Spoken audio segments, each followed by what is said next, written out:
Hi, this is Pastor Wanda. Listen, let me give you a word of encouragement. The Bible tells us in the book of James, around the second chapter, faith without works is dead. So let me ask you a question. What are you doing to convince the world that you have faith? Listen, it does no good for Christians to say, I have faith. I got faith. I got faith in God. But guess what the world is looking for? The works that you are putting into to show that, guess what? I am convinced that what God spoke will come to pass. But God is saying it will come to pass, but you've still got to do your part. You've got to put some work into it. Listen. What if Jesus and God had this amazing salvation plan? What if Jesus and God said, hey, Jesus, my son, I'm going to send you to earth so that you can do a work, convince some people. Let's build a kingdom on earth. Let's go out and get some disciples. You're going to die, Jesus. And then I'm going to raise you back up and you're going to go to hell and get all power. I'm going to bring you up.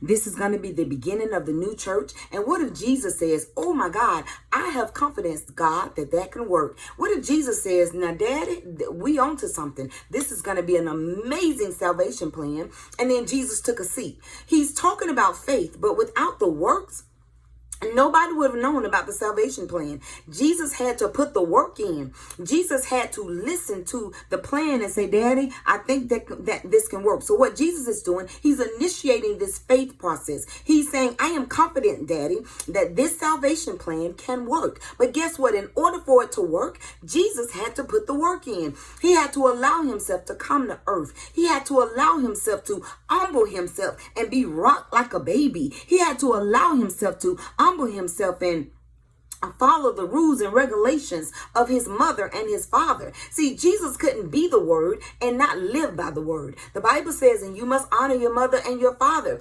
And so guess what? Jesus had to come to earth and then honor the word that he put in place because he was the word. But he had to do all of this work in order for his faith to be realized among people. Can I get you to understand something? That what it is you're going after, you are convinced that it can take place, but only your works is going to put it into action. You cannot say, I have the faith to be a great entrepreneur and then go pick up the remote control. You cannot say, I have the faith to be a great manager. I have the faith to be a great mother, a great father, a great husband, or a great wife. What you're saying is, I am confident I can get this done, but you cannot go sit down. You've got to put the work in. So guess what? As an entrepreneur, you've got to go to whatever state you're in. Find out what name you're going to use. You got to put the work in.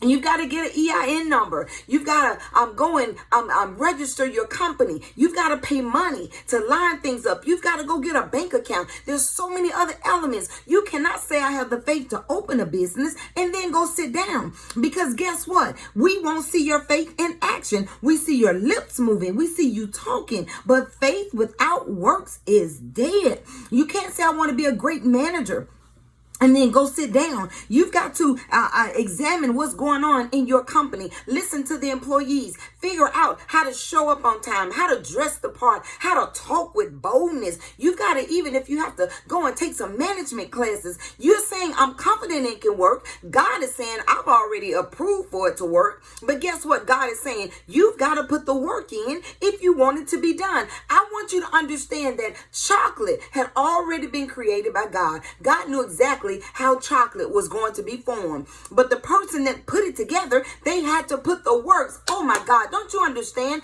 that things that you pray for have already been manifest? Things that you're going after have already been manifest? What God is saying is, you've got to put the pieces back together. I love playing puzzles. Absolutely love playing puzzles. But you know what I have to do to play a puzzle? I got to take it apart. But in order to get the same end result that's already taken place, the puzzle has already been put together. The end result has already been manifest. But because I love playing puzzles, I have to take it apart, and then I've got to slowly put the work in to put it back together. God is trying to tell me your promise is already there. It's already been manifest, but you've got to put in the work in order for you to see it. It's already been done, but you've got to put in the work for you to see it. The salvation plan had already been mapped out, but Jesus had to come to earth and put in the work. What am I telling you? Faith without works is dead. There's a promise signed with your name on it, but it's already been manifest. But you've got to put in the work so you can see the end result. What are you doing with your faith? If you're just talking about it, you will never see it.